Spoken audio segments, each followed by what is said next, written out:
在现代的一些野史小说和影视剧当中啊，多尔衮是清太祖努尔哈赤最喜欢的儿子，以至于呢，在传说中说努尔哈赤在临终前留下遗命，要将大汗的宝座传给他。但是由于皇太极等人呢不顾父亲尸骨未寒，发动政变，最终不仅导致多尔衮错失汗位，还逼死了他的生母大妃阿巴亥。在多尔衮隐忍成年以后，皇太极呢又夺走了他最心爱的女人大玉儿。许多年以后，当皇太极去世，握有重兵的多尔衮呢本可以自立为帝，但是为了心爱的女人，不得已做出妥协，拥立大玉儿之子爱新觉罗福临为皇帝。一些民间故事啊，甚至传言大玉儿也就是著名的孝庄太后，为了儿子呢，不惜屈尊下嫁多尔衮，做他暗中的情妇。这样看来啊，多尔衮真可以算得上是古今第一大情种了。但是这位悲剧人物与皇位擦肩而过的一生，真的只是如演绎中那么简单吗？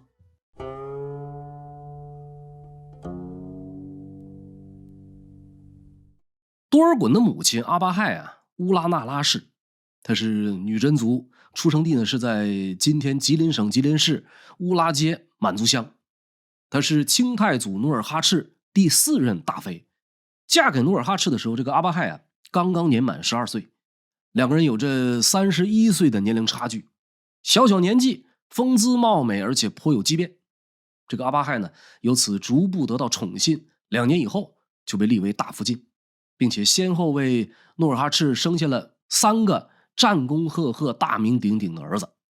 ：12子阿济格、14子多尔衮、15子多铎。后世人们所发现的圣经城阙图当中，可以看出阿济格、多尔衮、多铎的府邸紧靠着努尔哈赤在沈阳的天命汗宫。从一个侧面也反映出这一时期努尔哈赤对乌拉那拉氏阿巴亥的宠眷。如此恋恋之情，阿巴亥呢做梦也不会想到努尔哈赤崩逝之日也成为了他的丧妻。根据清太祖武皇帝实录的记载，后金天命11年，也就是1626年农历7月23这一天，努尔哈赤的身体健康出了问题，去到清河温泉坐汤休养。10几天以后，他的病情加重，想要返回沈阳。回京的途中，生命垂危之际，努尔哈赤紧急召见了大妃阿巴亥。8月11庚戌未时，在距离沈阳40里的爱基铺，努尔哈赤驾崩，在位11年，寿68。可是接下来大妃阿巴亥呢，被诸王逼着殉葬，理由是因为阿巴亥饶风姿，然心怀嫉妒，每至帝不悦，虽有机变，终为帝之名所致，留之恐后为国乱。欲遗言于诸王曰：嗣无终，必令殉之。说他虽然长得很哇塞，但是呢，工于心计，虽然有所激变，但是努尔哈赤明察秋毫，始终没有掀起太大的波澜。可是因为担心啊，将来他会祸国殃民，所以提前留下遗言给诸位王公，等到哪一天努尔哈赤不行了，必须要让阿巴亥随之殉葬。那么等到努尔哈赤真的归了天，皇太极等人呢将这个遗言告知阿巴亥。阿巴亥一开始知无不从，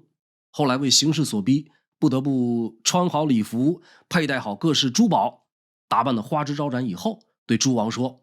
吾自12岁是先帝，丰衣美食已26年，吾不忍离，故相从于地下。吾2幼子多尔衮、多铎当恩养之。前面说的啊都是客套话，末了说2个儿子多尔衮、多铎年纪太小，希望你们能看在我的面子上妥善对待。这皇太极等人呢也是做足了表面的功夫，涕泪横流着说：2幼弟等若不恩养，是妄父也，岂有不恩养之理？于是大妃阿巴亥在努尔哈赤死后的第2天自尽，年仅37岁。和他一同殉葬的还有2个小妃阿济根和戴因扎。这就是清实录中所记载的阿巴亥殉葬事件的全过程。这个生殉啊，是从奴隶社会流传下来的遗俗，在清代初年的满族社会呢，更是屡见不鲜。宁古塔基略记载，夫死必有一切从殉，当殉者必于主前定之，不容辞，不容谏。满族在当时是一夫多妻多妾制，通常情况下小妾殉葬是常态。当殉者不但不能哭，而且要盛装打扮得漂漂亮亮的，坐在炕上去等死。家中嘱咐以下要依照程序下拜，一套流程走完以后，以弓弦将其活活勒死。如果当殉者表示不服，说你们爱谁谁，老娘我就是不接受殉葬，在场的其他人呢将会行使他们的权利，一起将这个当殉者掐死。习惯的力量是可怕的，由此我们也就不难理解阿巴亥的一些言行。可是这其中呢，仍有至少2个疑点。一个是生殉其实是有所限制的，阿巴亥以大妃的身份殉葬十分不合常理。二是努尔哈赤一代英杰在生命垂危之际急于会见大妃，对身后之事毫无安排和交代，在情理上也是说不通的。那么这件事情的背后究竟又有哪些隐秘呢？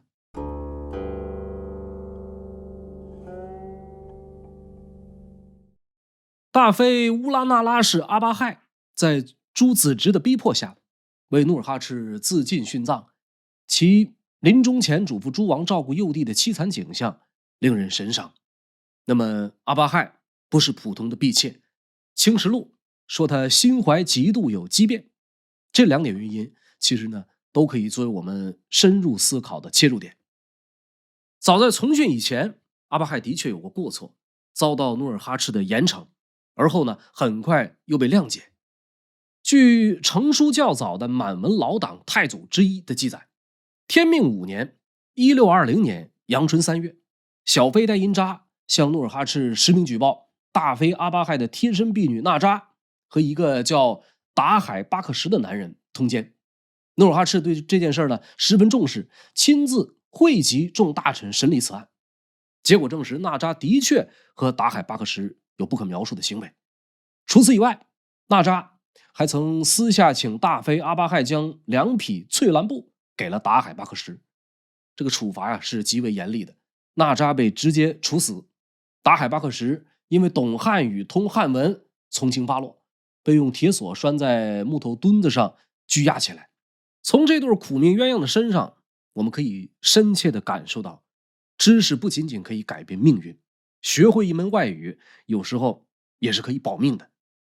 那么婢女娜扎通奸案牵连到了大妃阿巴亥，因为当时有禁令，所有福晋未经请示给其他女人一匹布一块缎子，就是欺骗自己丈夫的行为，给其他男人就会被认为轻星那个男子。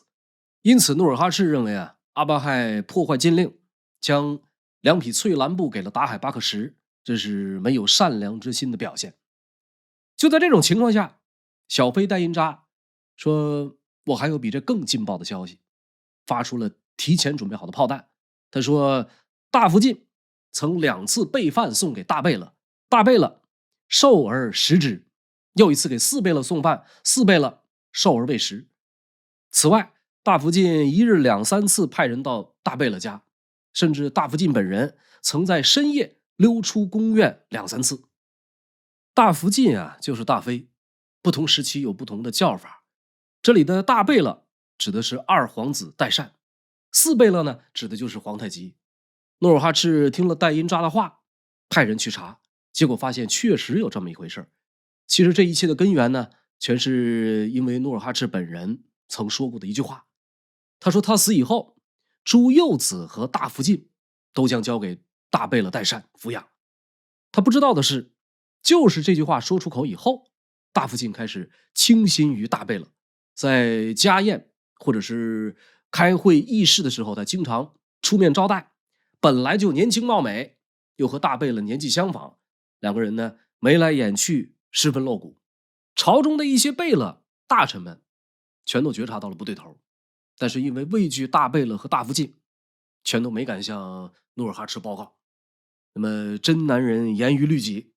可是家丑不可外扬。努尔哈赤最终呢以阿巴亥私藏财物的罪名将之离弃，与其分居，并且给出最高指示，以后任何人不许接受大福晋的东西，也不许听他的话，违背的人无论男女，格杀勿论。以上就是大福晋乌拉那拉氏阿巴亥天命5年获罪的全过程。那么代善虽然没有因为此事受到惩罚，但是威信一落千丈，而那个告发者戴因扎却因此受到宠幸，甚至被允许和努尔哈赤同桌吃饭。耐人寻味的是啊，多年以后，皇太极等人以遗命迫使阿巴亥自尽，另外2个被逼着一同殉葬的，也包括当初的告密者戴银扎。时至今日啊，我们已经不可能知晓到底大妃是否和大贝勒有了不伦之恋，但是可以肯定的是，阿巴亥的所作所为太过于显眼。事发几个月以后，努尔哈赤借其他事由，还是将代善的继承人之位废除。阿巴亥呢，也终于意识到，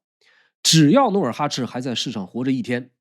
他自己就绝不能生任何背叛他的心思。于是呢，他屡次通过旁人带话传递自己对努尔哈赤的思念，又利用幼子多铎吸引努尔哈赤的回心转意。仅仅1年以后，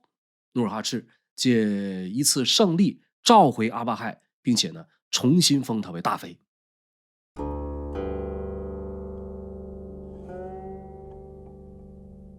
大妃阿巴亥所生的3个儿子当中啊，长子阿济格青年才俊，军功显赫；幼子多铎活泼可爱，深得大汗的喜欢。一段时间内，似乎只有多尔衮名位不显，政治地位不如阿济格，甚至呢还赶不上比自己小的多铎。很多重大活动都看不到多尔衮的身影。直到天命5年的9月，努尔哈赤在废掉了代善太子名位的同时，立阿敏、莽古尔泰、皇太极、德格类、岳托、济尔哈朗、阿济格、多铎、多尔衮这么9个人为和硕额真，让他们共议国政。从这一时期开始，多尔衮这个8岁的幼童也就开始以和硕额真的身份参与国政。努尔哈赤啊是爱屋及乌，甚至将自己所领的2黄旗60牛鹿一分为4，一份留给自己，其余3份呢平均分给阿济格、多尔衮、多铎3兄弟，并分给2黄旗之全旗。此时的多尔衮啊还不是旗主贝勒，而是隶属于其兄阿济格所领的正黄旗下。如果不出意外，汗位继承人也很有可能在阿济格和多铎中产生。天命11年的正月，努尔哈赤进攻宁远城失利，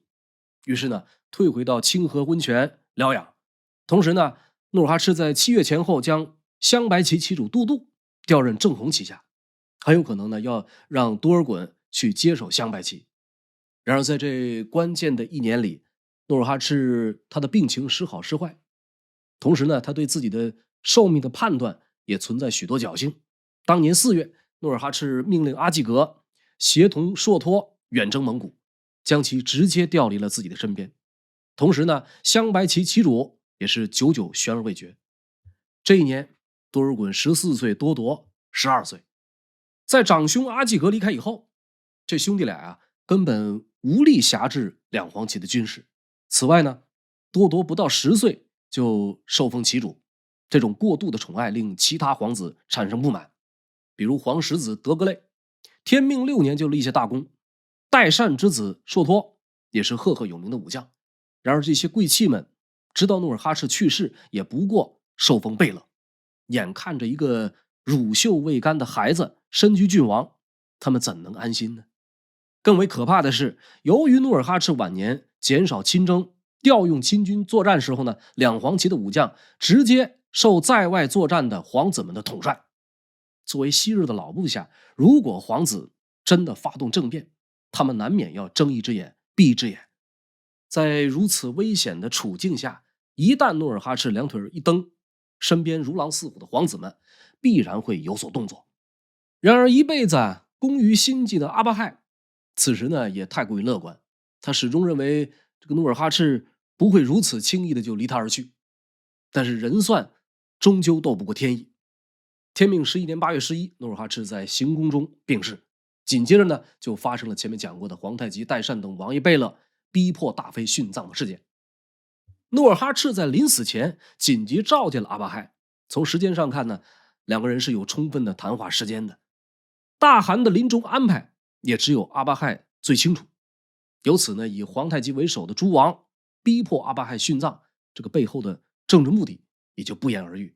这也就刚好解释了为什么后来入关以后，多尔衮还在说太宗之位元系夺利。在解决了阿巴亥以后，政治手腕强硬的皇太极立刻打出了一套组合拳，他迅速夺取了镶白旗，以儿子豪格为旗主。这样一来呢，他的实力增长到36牛录。牛录啊，有的史料写成牛录，去掉金字旁。牛录呢是满清八旗的基本建制单位，每300人为一牛录。皇太极由此呢成为了诸皇子中颇有实力的一家。此时的八旗势力最大的仍是两黄旗，可惜多铎的镶黄旗只敢观望，正黄旗呢则在阿济格的带领下还在草原上追扬。四大贝勒的皇太极掌管两白旗，莽古尔泰掌管着正蓝旗，代善掌管两红旗，阿敏掌管着镶蓝旗。这个阿敏呢是努尔哈赤的侄子，没有继位的资格。莽古尔泰与代善常年不和，实力偏弱。代善在与长子岳托长谈以后，决定支持皇太极继位。作为一个成熟的政治家，皇太极没有沾沾自喜，而是投桃报李，装出一副和蔼的模样，甚至要求四大贝勒共同执政，平起平坐。虽然面子上没有撕破，但是皇太极的动作却丝毫没有迟疑。他在继位以后，首先命令黄旗与自己掌握的白旗异色。几年以后，政局渐渐稳定，皇太极逐渐没了顾忌，间接迫使莽古尔泰一跃而终，幽禁阿敏致死，屡次打压代善父子。对于多尔衮兄弟啊，他也是一直在想办法挑拨分化。天聪2年，皇太极抓住阿济格私自为弟弟多铎订婚的罪过，直接削去他的爵位和旗主地位，但是对多铎却没有任何的处罚。同时呢，任命多尔衮为镶白旗旗主。不久以后，皇太极又找岔子混编两白旗，意图制造多尔衮与多铎兄弟的分裂。但是多尔衮傲人的天资却最终没有让他像其他王爷一样被打翻在地。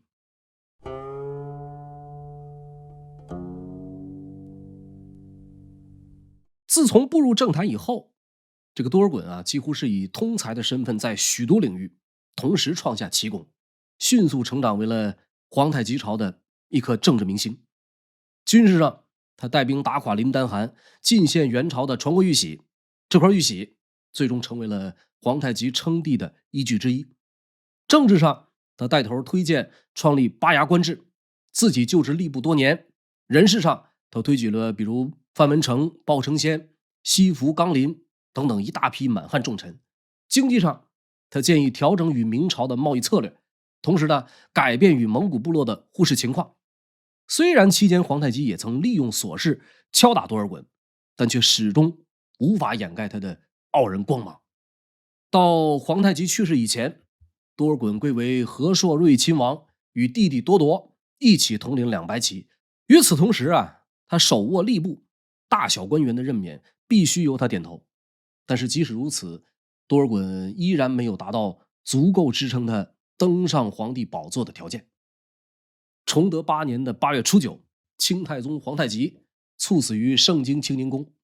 由于生前没有指定继位人选，在这一突发事件发生以后，在皇太极的14弟睿亲王多尔衮以及皇长子肃亲王豪格之间展开了一场激烈的皇位之争。这个时期的八旗、两黄旗的人们啊，都希望由皇子继位。再加上皇太极在世的时候呢，为了加强中央集权，削弱其他各旗的同时，又把正蓝旗交给豪格。豪格在这个时候啊，正值壮年，人才出众，久经战阵，屡立战功。从根本利害关系出发，正黄、镶黄、正蓝这三旗的代表人物必然要拥戴豪格。那么除了豪格，睿亲王多尔衮是另一个热门竞争者。多尔衮是文武全才，功勋卓著，身后两白旗以及勇猛善战的两个兄弟是其坚强后盾。同时呢，正红旗、正蓝旗、正黄旗当中呢，也有部分宗室暗中表示支持，长期执掌吏部，亲信党羽，遍入朝中，这些都让多尔衮如虎添翼。豪格和多尔衮这一对叔侄啊，在皇位的争夺过程中互不相让。八旗中的另外三旗，代善的两红旗此前已经遭到皇太极的削弱，他本人呢年过花甲，早就已经不问朝政，然而李亲王的资历和两红旗的实力，使得代善的态度仍然能够左右事态的发展。还有一个不容忽视的关键人物，镶蓝旗主正亲王济尔哈朗，他同样不是直接竞争者，但是一旗之主的相背对各个派系必然会产生重大影响。就这样，李亲王代善、正亲王济尔哈朗、肃亲王豪格、睿亲王多尔衮、豫亲王多铎等等一大批王公大臣一起来到崇政殿，通过议政王大臣会议着手议立新君。矛盾最后集中在了以豪格为首的两黄旗和以多尔衮、多铎为首的两白旗之间，他们横眉冷对，互不相让。这一边叫嚣着你瞅啥，另一边回应着瞅你咋地。事情发展的这个火药味越来越浓，一个不小心就很有可能擦枪走火。那么朝中所有的王爷和重臣无一例外，全都卷入了这场皇位争夺的斗争。豪格这边意识到和桀骜不驯的多尔衮协商解决绝对没有可能，武力解决呢也没有绝对把握。多尔衮这边呢也明白，如果自己强行继位并不是最佳选择，豪格绝非等闲之辈。大臣们唯恐伤及国运，也都在苦苦寻求出路。经过多日反复的磋商，两黄旗大臣佩剑上殿进言说，先帝对我们的恩情好比天大，如果不立先帝的皇子，那我们宁愿以死追随先帝于地下。这个时候呢，镶蓝旗的济尔哈朗倾向拥立豪格，两红旗代善的态度也是倾向于当立皇子。精明的多尔衮由此随机应变，提出以皇太极第九子，当时只有5岁的福临继位，由正亲王济尔哈朗和多尔衮共同辅政。这提议最终获得了双方的认可。当年的8月26，福临在盛京继皇帝位，第2年改元顺治。从这一场皇位争夺风波不难看出，此时的多尔衮他的政治手腕已经相当成熟，懂得让利争权，平衡各方的势力，远非豪格之流可以相提并论。那么不久以后，睿亲王便重新投身到灭亡大明的事业当中，而豪格呢则耿耿于怀，屡次在公开场合诋毁多尔衮，言辞之激烈，连身处中立的两红旗大臣都听不下去。不到半年时间，这个豪格便因诋毁重伤多尔衮而被削爵。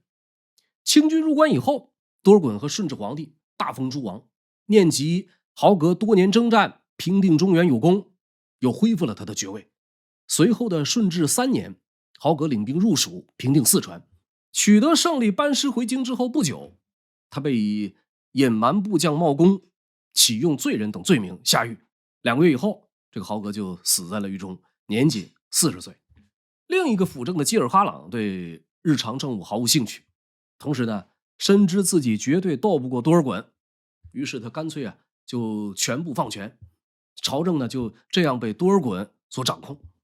随着清军入关，改朝换代的丰功伟绩达成，曾经那个夹缝中求生存的皇子，如今终于摇身一变，成为了清廷最有实力的摄政王。而此时登上皇位的机会，似乎在又一次向他招手了。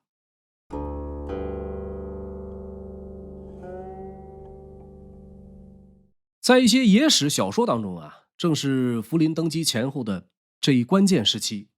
无依无靠的孝庄太后才不得已下嫁多尔衮，从心理和生理上博取旧情人的欢心。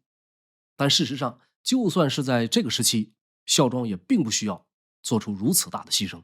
因为这一时期的多尔衮在朝中还远远没有达到无敌的地步，而他最大的敌人自然就有那些皇太极的死忠粉、两黄旗和正蓝旗的大臣们。尽管采取了一系列的分化拉拢，但是多尔衮仍然无法掌握绝对的主动权。政敌摆不平，盟友也未必见得有多么可靠。手握两红旗的代善，虽然平日里不显山不漏水，像一个朴素的老头一样，但是一到关键问题，他总是喜欢和多尔衮唱反调。唯一能勉强依靠的，只有第一摄政镶蓝旗旗主济尔哈朗。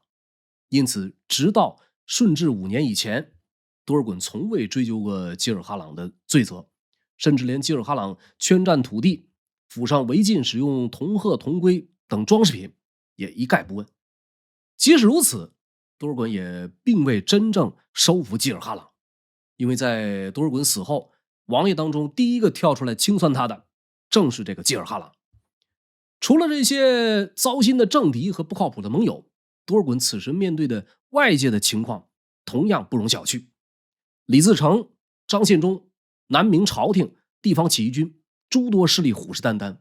这种时候呢，不要说多尔衮想争皇位，只怕朝皇宫里多看一眼，第二天都会收获来自四面八方的政敌朝他吐来的口水。这样的情况一直到顺治5年，终于得以改变。顺治2年啊，李自成被农民杀死。顺治3年，他的政敌图赖在军中去世。顺治4年，张献忠被豪格射杀。顺治5年，代善去世，豪格去世。随着昔日功臣元勋们一个个老去病死，多尔衮在慨叹之余，也充满深情的表示一定会对大家一视同仁，清算到底。顺治5年的3月啊，多尔衮指使心腹告发济尔哈朗，对他从轻发落，降为了多罗郡王。随即呢，他又把矛头转向两黄旗，在一通罗织罪名以后，终于向政敌们开刀。他借死人不会说话，诬陷政敌图赖阴谋拥立豪格，实属大逆不道，判处革去爵位，抄没家产，并把他的兄弟子侄等全部革退。同案中的鳌拜以4罪免死赎身，塔詹从宽免革。经过几次从上到下的大清洗，这个多尔衮啊，确定朝中再也没有能够对抗他的势力。此时呢，不要说他是称帝，就是他想称玉皇大帝，也一定会有小鬼甘心替他做马前卒了。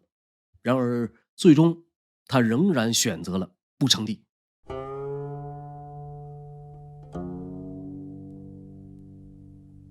在人生最后2年的时间里啊，虽然多尔衮权倾朝野，屡有僭越，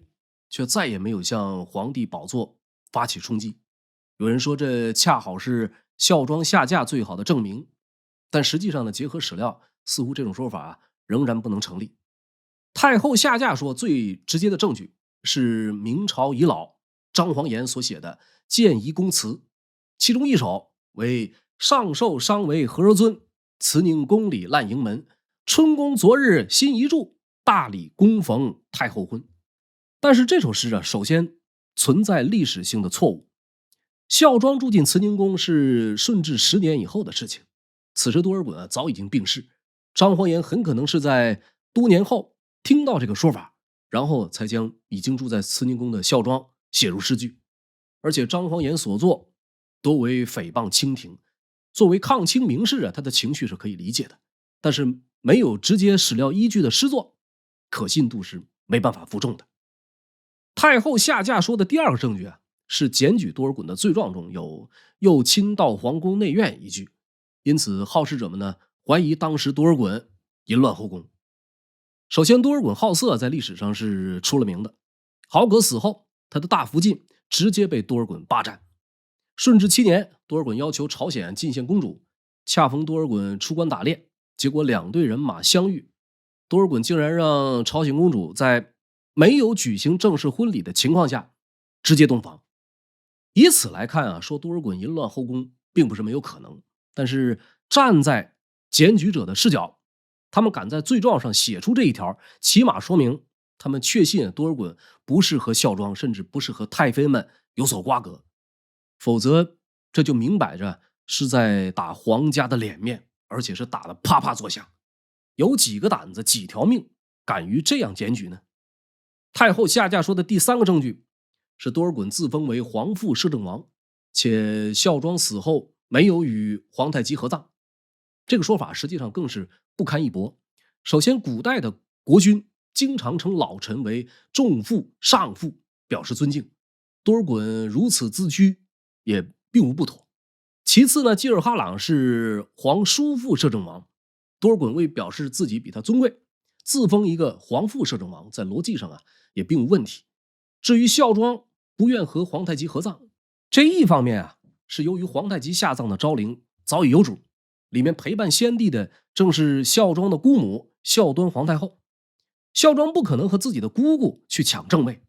另一方面呢，孝庄和康熙感情很深，在世的时候就多次表示想要葬在皇城附近，永远看着子孙们。实际上，无论是清史大家孟森先生，还是当代的一些清史学家，都一致认为太后下嫁纯属子虚乌有。孟森先生还专门为此写过《太后下嫁考实》，对所谓太后下嫁说的证据一一批驳。历史上真实的太后与摄政王产生私情，实际上发生在辽圣宗时代。当时的太后萧绰为保护儿子皇位，与重臣韩德让食则同桌，寝则同帐，出入都在一起，毫不避讳。而辽圣宗呢，也是致父视之。这事儿辽史、宋史都有相关的记载。依据宋史呢，萧太后是在暗杀韩德让的妻子以后与他同居的，两人经常是同吃同住，即使在两军阵前也是双宿双飞。但是韩德让得到的恩宠远非多尔衮可比。大辽的统和3年皇族耶律虎骨顶撞不是皇族的韩德让，结果韩德让呢一气之下当场用兵器将他打死，事后竟然毫无处分。统和6年，契丹的贵族胡里氏骑马冲撞了韩德让，太后大怒，直接将他斩首。尤其黑色幽默的是某次韩德让推举一个曾和自己有过过节的人，他的手下心腹不解，问韩德让说为何以德报怨。没想到韩德让呢居然回答说他连我都不怕，肯定不会怕别人。由此可见至少在韩德让的眼中，整个辽国似乎他自己已经是最大的 boss。 与韩德让相比多尔衮被政敌屠赖，叫嚣着指着鼻子都不敢处分，被鳌拜等大臣们用奏折淹没，也只能隐忍。同样是权势滔天，事实上呢也分个3、6、9等。此外呢，由于萧太后没能给韩德让生下一儿半女，因此呢十分自责。他一开始呢让自己的皇帝儿子辽圣宗将他当父亲一样对待，皇帝长大以后呢又给他过继皇子皇孙。而辽圣宗对韩德让也是毕恭毕敬，几乎和家人一样。韩德让生病的时候呢，辽圣宗亲自到床前守候，皇后亲自奉上汤药。而清史稿记载，多尔衮病重时期，福临却不来看他，连多尔衮本人都忍不住发牢骚，说皇上虽然是皇上，但我生这种大病，难道就不能来看我一眼吗？说完这句话呢，他又觉得后悔，在心腹离开的时候呢，派人追上去说千万不要告诉皇上我让他来看我。后来这个福临果然亲自来看多尔衮，多尔衮反而不高兴，把那天在场的心腹直接问责，差点杀掉。由此可见，多尔衮和福临完全是处于一种奇怪的貌合神离的状态。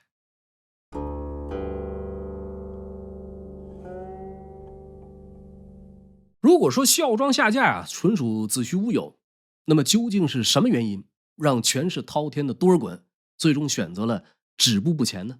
这就不得不提起对多尔衮影响深远的兄长阿济格和弟弟多铎了。阿济格虽然是青年才俊，但在父母一夜双亡以后，性情大变，不但毫无政治头脑，说话做事更是混乱至极。皇太极时代，他曾因私自给弟弟订婚而被打压。天聪7年，皇太极入侵山海关的时候呢，他又耍起了小性子。事后被皇太极问责，他说自己不进军是因为要在前线养马等粮。皇太极去世以后，阿济格所作所为越发的过分。顺治元年阿济格不等朝廷下诏，擅自班师。顺治2年，他又不听指挥，擅自攻取鄂尔多斯。在朝野内外巨大的压力下，多尔衮无奈将他贬为郡王。顺治6年，眼见弟弟扫清政敌，他居然说济尔哈朗不是努尔哈赤的亲生血脉，所以皇叔父摄政王应该由他来当。连多尔衮都无法容忍，说他狂妄，不准他干预政事。有这么一个荒唐的哥哥，多尔衮要称帝几乎不可能得到他的有力支持。弟弟多铎虽然不像哥哥一样不知天高地厚，但是年幼时候的遭遇还是让他性格怪异。皇太极时代，多铎便闹出过霸占汉臣范文成之妻的丑事，此后呢，还多次做出恶搞皇太极或是刻意不尊重的举动。入关以后，多铎的心思呢也几乎全部放在了收罗美女上。虽然在战场上是毫无疑问的猛将，但在政治舞台上他却毫不成熟。顺治5年以后，以汉臣陈明夏为首的一批官员联合劝说多尔衮称帝，但是多铎对此并不感冒，起初呢还稍微附和，后来连随承附和都免了。毫无疑问多尔衮的崛起除了仰仗自身过人的政治头脑，更多便是依靠哥哥阿济格的勇猛以及弟弟多铎战神般的手段。可是这两个人在称帝问题上，一个呢阴晴不定，只会惹祸，一个及时行乐，态度不明。没有他们的缜密支持，多尔衮也不确定自己是否具备了这临门一脚的实力。顺治6年多铎因为天花去世，年仅36岁，这不由得让多尔衮开始考虑自己的身后之事。多尔衮一生所纳的福晋不少，但都不生产，一辈子只有一个独生女儿东娥格格，此时呢也只有12岁。就算多尔衮能顺利夺下皇位，你说他将来又能传给谁呢？长兄阿济格狂悖至极，所生的儿子们也几乎没有一个成器的。弟弟多铎此时也已经去世，他的孩子们也没有特别出类拔萃的。难不成这个皇帝当2年再还给福临吗？如果不能确保皇位牢牢攥在自己一脉，等待他的将是无穷的清算。当然这个多尔衮此时也可以先夺下皇位，再慢慢的生儿子，但很可惜的是，似乎他的身体也并不支持他这样做。长居关外的多尔衮根本受不了北京那种又干又热的气候，据说哪怕是在冰室当中他都会中暑。顺治7年7月，多尔衮以京城当下入暑不可堪，于是呢择地筑城避暑。或许是因为热昏了头，本就身体不佳，多尔衮仍然执意出关打猎养生。结果不到半年以后，多尔衮在围猎的时候坠马身亡，年仅39岁。从顺治3年开始，多尔衮将部分皇帝的印玺拿来自己使用。顺治4年以后，他严令所有官员在向他写公文的时候必须写全皇叔父摄政王，如果漏字错字就要受到革职的处分。某种意义上与帝王避讳有异曲同工之妙。顺治5年，多尔衮晋封皇父摄政王，仪仗等同皇帝。顺治7年，多尔衮携大队仪仗出行，所过之处几乎胜过皇帝出巡的排场。在多尔衮坠马去世以后朝廷更是破例追封他为皇帝。福临对他的死呢，也是做足了政治表演。心态一直紧绷着的两白旗的大臣们也因此暂时放松了警惕。1个月以后，多尔衮最担心的兄长阿济格果然阴谋发动政变，被早已做好充分准备的王公大臣们一举拿下。他的儿子女儿全部送人为奴，阿济格本人也在不久后在狱中气死。3个月后，正亲王济尔哈朗带头攻击多尔衮，指责他狂悖等7项罪状。随即呢，两黄旗大臣和出身正白旗的苏克萨哈一起上书对多尔衮予以清算。眼见时机成熟，顺治皇帝立刻摘下了自己的伪善面具，追夺多尔衮的一切封典，毁墓绝尸，将他逐出太庙，受牵连者数以万计。纵观多尔衮的一生每次当他靠近权力宝座的时候，总有一只看不见的手将其阻拦，让他与眼前的至尊龙位永远处于可望而不可及的地步。这只手呢，是以代善为代表的满清贵族，也是皇太极苦心布局多年的朝堂暗流，也是人类社会最高超又最微妙的艺术政治。无论多尔衮有多少功绩，多少争议，在这场权力的追逐战中，他最终呢还是输了。这一输便是上百年。即使乾隆皇帝恢复了他的名誉，许多本应属于他的光荣和赞歌，却也再无消息。只是不知当地上的人们对他清算报复刨坟掘墓的时候，九泉之下那个早已等待多时的八哥是否还愿意亲切地再叫他一声14弟呢？感谢您收看收听烽火赵东南。如果喜欢我的节目，欢迎订阅我的频道并打开小铃铛。本期节目到此结束，我们下期不见不散。